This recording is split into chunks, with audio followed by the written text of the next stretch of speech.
Hi everyone, welcome back to our channel. As you know, we are looking at all the number system problems, and in that series this is video number 8. Maybe there are going to be couple more videos before we complete all the number system PYQs. तो चलो शुरू करते हैं आज का first question.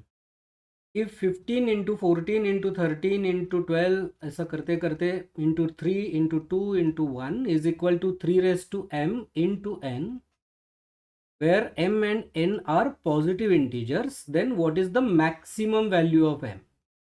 तो ये बहुत सिंपल क्वेश्चन है, क्योंकि हमें सिर्फ देखना है कि इसमें 3 का कितना मैक्सिमम पावर आता है इस मल्टीप्लिकेशन में. तो यहाँ पे क्या है, 15 इंटू 14 इंटू 13 इंटू 12, राइट. ऐसा करते करते 3 इंटू 2 इंटू 1. तो मैं इसको ठीक से लिख देता हूँ. मतलब जो जो भी नंबर्स है जिसमें 3 फैक्टर है उनको मैं ब्रेक करके लिखूँगा. ठीक है.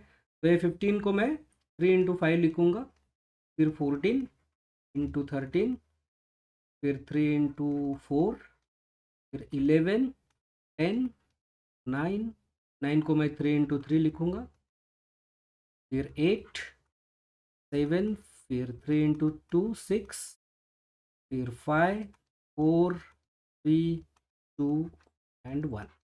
ये है. तो इसमें देखो कितने आते हैं, 1, 2, 3, 4, 5 एंड 6. तो ये हो गया 3 raised to 6 मल्टीप्लाइड बाय ये बचे हुए सारे नंबर का जो भी टोटल आएगा. लेट अस से इट इज़ n. तो ये मल्टीप्लिकेशन जो है वो ये है. ठीक है. और उन्होंने पूछा है मैक्सिमम वैल्यू m का कितना हो सकता है, इसलिए हमें सारे 3 लेने पड़ेंगे इस मल्टीप्लिकेशन से. सारे लेने के बाद मुझे n का वैल्यू मिल रहा है 6. That's our answer, option number B 6. Okay, 22 का एकदम ईजी क्वेश्चन है. Let us go to the next one. If ABC into DEED is equal to ABC, where ABCDE are different digits, what are the values of D and E? अब यहाँ पे देखो, उसने बोला है ABC into DEED is equal to ABC. ठीक है. और ये जो कंसेप्ट है ना, इसको ध्यान से समझना, क्योंकि इस पे बार बार क्वेश्चन आया हुआ है. ठीक है. तो इसी मल्टीप्लिकेशन को मैं लिखूंगा DEED इंटू ABC. अब ये जब मैं मल्टीप्लिकेशन करता हूँ तो मुझे क्या चाहिए, ABC चाहिए. तो अगर मैं यहाँ पे एक ले लूँगा D को, तो यहाँ पे मुझे एक ABC आ जाएगा. ठीक है. फिर नेक्स्ट लाइन में मुझे यहाँ पे कुछ नहीं चाहिए, यहाँ पे भी कुछ नहीं चाहिए, और यहाँ पे मुझे ABC चाहिए, क्योंकि इसका दोनों का टोटल करने के बाद तो final answer that I want is ABC, है ना. तो यहाँ पे भी मुझे कुछ नहीं चाहिए, यहाँ पे भी मुझे कुछ नहीं चाहिए. तो फिर ई का वैल्यू क्या होना पड़ेगा, 0 होना पड़ेगा. तो ABC इंटू ई 0, ABC इंटू ई 0, और ABC इंटू डी ABC, क्योंकि D इज़ 1. तो ये दोनों का जब मैं टोटल करूँगा तो C के नीचे C आएगा, B आएगा, A आएगा, और ये ABC आएगा. So this is what I got, ABC. That means D is equal to 1 and E is equal to 0, and that's our answer, option number C. ये आपको पता होना चाहिए, क्योंकि ये जो कंसेप्ट है ना, इस पर घुमा फिरा के अलग अलग तरीके से कई बार क्वेश्चन पूछा गया है. तो यहाँ पे होता क्या है, देखो, अगर आप 2 डिजिट नंबर लोगे और उसको जितने डिजिट्स है, ठीक है, उतना ये नंबर लोगे 101. ठीक है. मैं उसको उल्टा लिखता हूँ, 101 इंटू 23 लिखता हूँ. तो यहाँ पे कितने डिजिट है, 101 3 डिजिट है, और दोनों साइड में मतलब एकदम यूनिट वाला डिजिट और लास्ट का डिजिट दोनों 1 है और बीच में 0 है. ठीक है. और ये 2 डिजिट नंबर है 23, और ये 3 डिजिट नंबर है, ये 2 डिजिट नंबर है. करेक्ट. अब इसका मल्टीप्लिकेशन करोगे तो ये आएगा 23 इंटू 1 23, 23 इंटू 0 0, एंड 23 इंटू 1 23. तो ये आएगा 23. तो ये रिपीट हो जाएगा. ठीक है. अगर इसको रिपीट होना है तो यहाँ पे 101 ही होना पड़ेगा. सिमिलरली अगर आप कोई 3 डिजिट नंबर ले लो, लेट अस से इट इज़ 985, तो ऊपर में 1001 आना पड़ेगा. मतलब ये 3 डिजिट नंबर है तो ये 4 डिजिट ले लो, फर्स्ट डिजिट और लास्ट डिजिट को 1 और बीच में जो चाहिए उतने 0 ऐड कर दो, तो 1001 आ जाएगा। इसका मल्टीप्लिकेशन करोगे 985 इंटू 1 985, फिर 985 0 0 985 0 0 985 इंटू 1, ये रिपीट हो गया 985 985। तो जब भी आपको ये फॉर्मेट चाहिए जहाँ पे ये डिजिट रिपीट हो रहा है, मतलब ये जो नंबर है ये 2 बार रिपीट हो रहा है, वहाँ पे आपको मल्टीप्लाइंग फैक्टर ये लेना पड़ेगा कि जितने डिजिट है उससे एक ज़्यादा वाला ले लो, यूनिट में 1 डाल दो, लास्ट का डिजिट भी 1 ले लो और जो ज़रूरत है उतने 0 ऐड कर दो। मुझे यहाँ पे 4 डिजिट चाहिए क्योंकि ये 3 डिजिट नंबर है, तो मैं 2 0 ऐड कर रहा हूँ। तो ये जो कंसेप्ट है इसको ध्यान से समझ लीजिएगा और ध्यान में रखिएगा। ये नंबर का एक यूनिक प्रॉपर्टी भी है। ये जो नंबर है ये 7 इंटू 11 इंटू 13 है, ये 3 प्राइम नंबर है। ठीक है, इसका मतलब है कि ये तीनों का जो मल्टीप्लिकेशन है वो 1001 है। दैट मीन्स 1001 के ये सारे फैक्टर्स है, प्राइम फैक्टर्स है, और यही 3 फैक्टर्स है। ठीक है, तो अगर इसको आप किसी भी नंबर से मल्टीप्लाई करोगे एक से, तो ये जो टोटल आएगा that will always be divisible by 7 11 and 13। ठीक है, तो ये 2-3 कंसेप्ट आप हमेशा ध्यान में रखिए, आने वाले क्वेश्चंस में आपको ये ज़्यादा समझ में आ जाएगा। तो इसलिए मैं यहाँ पे रुकता हूँ and let us go to the next question. If r and s are different integers both divisible by 5, then which of the following is not necessarily true? मतलब आवश्यक रूप से सत्य नहीं है, मतलब ये हमेशा सत्य नहीं है। ये हो सकता है लेकिन हमेशा होना ज़रूरी नहीं है, नेसेसरीली ट्रू होना ज़रूरी नहीं है। तो हो सकता है लेकिन नहीं भी हो सकता है। So that is the question. तो यहाँ पे क्या बोला है, आर और एस ये 2 डिजिट है जो डिविजिबल बाय 5 है, मतलब इसको 5n और इसको हम 5m मान लेते हैं, है ना। मतलब 5 इसका फैक्टर है आर और एस का, तो इसको मैं n लेता हूँ, यहाँ पे m लेता हूँ। तो ये फॉर्मेट में I can represent are and S. अब मैं टेस्ट करके देखूंगा आर माइनस एस क्या आ रहा है। पहला जो ऑप्शन है R minus S is divisible by 5, R minus S is 5n minus 5m, that is equal to 5 into n minus m। This number is always divisible by 5, क्योंकि यहाँ पे factor है, यहाँ पे 5 करोगे हमेशा ये डिवाइड हो जाएगा। का मतलब यहाँ पे नॉट ट्रू लिखा है, तो ये हमेशा ट्रू है। ओके, आर प्लस एस से क्या हो रहा है, R plus S is 5n plus 5m, तो ये बन गया 5 into n plus m। Is divisible by 10 लिखा है, तो इसको मैं जब 10 करूँगा तो ये ज़रूरी नहीं है, मतलब n प्लस m अगर इवन है, मतलब 2 है 4 है या 6 है, तो फिर ये नंबर डिवाइड हो पूरी तरीके से होगा 10 से। लेकिन ये अगर ऑड है, मतलब यहाँ पे अगर 3 आ गया, 7 आ गया, 11 आ गया, राइट, तो ये 10 से डिवाइड नहीं होगा, क्योंकि 5 3 ज़ा 15 आएगा, 5 7 ज़ा 35 आएगा।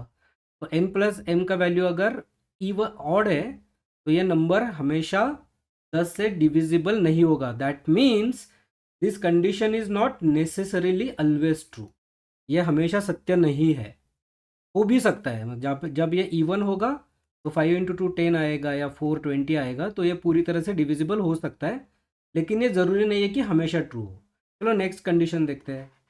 और वैसे तो हमें अपना जवाब मिल गया कि ये इसका आंसर है कि ये हमेशा आवश्यक रूप से सत्य नहीं है, लेकिन हम बाकी के ऑप्शन भी चेक करते हैं। Are into S 5n into 5m, तो ये 25mn आएगा, है ना। ये हमेशा 25 से डिविजिबल ही होगा, करेक्ट, तो ये भी हमेशा ट्रू होगा। R square into S square is divisible by 5, ये तो एकदम इजी पीजी है। R square will be 25n square into S square will be 25m square, this will always be divisible by 5। That means ये भी हमेशा सत्य होगा। तो हमेशा सत्य कौन सा नहीं होगा, बी हमेशा सत्य नहीं होगा, हो भी सकता है नहीं भी हो सकता है। That's why answer to this question is option number B. Okay, तो दिस इज इजी क्वेश्चन, 2016 का है। Let us go to the next one. An 8 digit number, ये डिविजिबिलिटी ऑफ 3 पे है, डिविजिबिलिटी बाय 3 पे है, एकदम इजी क्वेश्चन है 2018 का। An 8-digit number 42524746B leaves the remainder 0 when divided by 3. Reminder 0 है, इसका मतलब फुल्ली डिवाइडेड बाय 3 हो रहा है. How many values of B are possible? तो एकदम सिंपल है. 3 का डिविजिबिलिटी टेस्ट क्या कहता है कि जितने भी डिजिट है का जब टोटल करोगे तो अगर वो टोटल 3 से डिविजिबल है तो ये नंबर भी 3 से डिविजिबल होगा. तो हमें सिर्फ वो बी के पॉसिबल वैल्यूज़ निकालने हैं ताकि ये जो टोटल है ये सब डिजिट्स का वो 3 से डिविजिबल हो सके. तो पहले बचे हुए डिजिट का टोटल देखते हैं. 4 + 2 6, 6 + 5 11, 13, 20, 30. तो मेरा जो टोटल है वो 30 + बी है. अब इसे मुझे 3 से पूरी तरह से डिविजिबल करना है. ठीक है, पूरी तरह से डिविजिबल करना. तो मैं अगर बी 0 लूँगा तो यहाँ पे 30 आ जाएगा, ये पूरा डिविजिबल है. 1 2 से नहीं होगा, फिर 3 से होगा, 33 है ना. 4 5 से नहीं होगा, फिर 6 से होगा, ये भी डिविजिबल हो जाएगा 3 से, और फिर 9 से होगा. तो मुझे बी के 4 वैल्यू मिल रहे हैं जो मैं 30 में ऐड करने से ये जो सम है वो 3 से पूरी तरह डिविजिबल होगा. इसका मतलब ये जो पूरा नंबर है वो 3 से डिविजिबल होगा. Okay, that means the maximum values, how many values of b are possible? 4 values are possible. That's my answer, option number C. Simple question on divisibility by 3. Let us go to the next one. Two statements are given followed by two conclusions. All numbers are divisible by 2. All numbers are divisible by 3. okay? जो भी numbers हैं वो सारे 2 से divisible है, सारे 3 से भी डिविजिबल है. कंक्लूजन क्या है? All numbers are divisible by 6. तो ये तो हमें पता है कि ये तो 6 का डिविजिबिलिटी टेस्ट है कि किसी भी नंबर को अगर 6 से डिविजिबल होना पड़ेगा तो उसको 2 और 3 दोनों से डिविजिबल होना पड़ेगा. ये उसका फंडामेंटल डिविजिबिलिटी टेस्ट है. तो फर्स्ट स्टेटमेंट तो ट्रू है. क्या सेकंड स्टेटमेंट भी ट्रू है? All numbers are divisible by 4. ये ज़रूरी नहीं है, क्योंकि देखो हमें तो पता है कि ये सारे नंबर जो है वो 6 का टेबल में आएंगे. 6 12 18 24 30 है ना. ये सारे नंबर ये पहले दो स्टेटमेंट का जो कंडीशन है वो सेटिस्फाई कर रहे हैं. क्या ये सारे नंबर 4 से भी डिविजिबल है? नहीं है. ये नहीं है, ये नहीं है, ये नहीं है, ये है, लेकिन सारे नहीं है. तो all numbers are divisible by 4? No. That means only conclusion 1. क्या पूछा है? Which of the logically follows, मतलब सही वाला बताना है. तो only conclusion 1, option number A, that's the answer. Simple question, simple answer. Let us go to the next one. A digit n greater than 3 is divisible by 3 but not divisible by 6. Which one of the following is divisible by 4? तो 4 value बताए, तो उन्होंने पूछा है कि ये 4 में से कौन सा 4 से डिविजिबल है. 2020 का क्वेश्चन है. तो देखो ये डिजिट तो एकदम आसान है ना. डिजिट क्या है? 3 से बड़ा है, और ये डिजिट है, इसका मतलब ये सिंगल डिजिट नंबर है, मतलब एक ही डिजिट आता है उसमें, दो नहीं आएंगे. तो ये ऐसा कौन सा नंबर है जो 3 से बड़ा है और 3 से डिविजिबल है लेकिन 6 से नहीं है? मतलब एक तो ये 6 होना पड़ेगा या 9 होना पड़ेगा, लेकिन ये 6 से डिविजिबल नहीं चाहिए, तो 6 उड़ गया, मेरे पास बचा सिर्फ 9. दैट मीन्स n का वैल्यू है 9. फिर मैं सबका वैल्यू निकालूंगा. 2n is 18, 3n is 27, 2n + 4 is 22, 3n + 1 is 28. में से कौन सा 4 से डिविजिबल है इज द क्वेश्चन. ये डिविजिबल है. That's my answer, option number D. बिल्कुल ही आसान question. Let us go to the next one. The number 3298125p369 is divisible by 7. What is the value of digit p? ये 21 का question. अब देखो ये जो है ना वो डिविजिबिलिटी ऑफ 7 पे क्वेश्चन है. तो 7 का जो डिविजिबिलिटी टेस्ट है वो 2-3 प्रकार से हम लोग कर सकते हैं. मैं आपको हर प्रकार दिखाऊंगा और देखेंगे कि ये पर्टिकुलर क्वेश्चन में कौन सा आप ज़्यादा कंफर्टेबल महसूस करते हो, उसको फॉलो कर सकते हैं. देखो पहला डिविजिबिलिटी टेस्ट जो है 7 का वो ये है कि यहाँ पे मैं ये नंबर लिखता हूँ 3798125p369. ओके, तो पहला 7 का डिविजिबिलिटी टेस्ट क्या है कि ये जो यूनिट डिजिट है उसको डबल कर दो, और ये बचा हुआ जो नंबर है उसमें से इसको माइनस कर दो. ये लार्ज नंबर के लिए यूज़ नहीं होता है, ये स्मॉल नंबर के लिए यूज़ होता है। फॉर एग्जांपल अगर ये 91 है तो इसको मैंने डबल कर दिया तो ये 2 बन गया, फिर 9 - 2 तो ये 7 आ गया। तो ये जो आने वाला नंबर है ये अगर 7 से डिविजिबल है या फिर 0 है तो ये ओरिजिनल नंबर 7 से डिविजिबल होगा। That is the divisibility test of 7।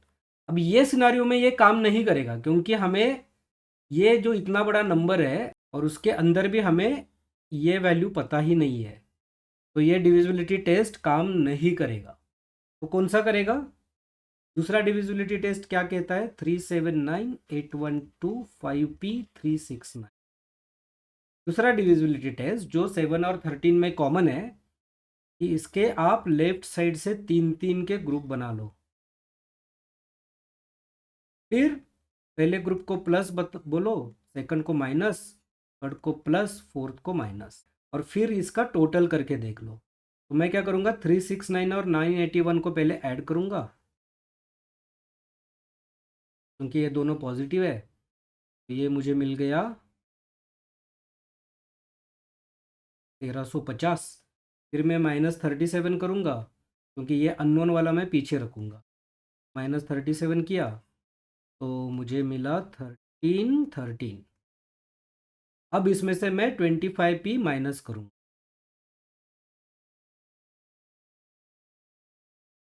अब रिप्रेजेंटेशन ऑफ नंबर में हमें पता है कि this number is nothing but 250 + p, है ना।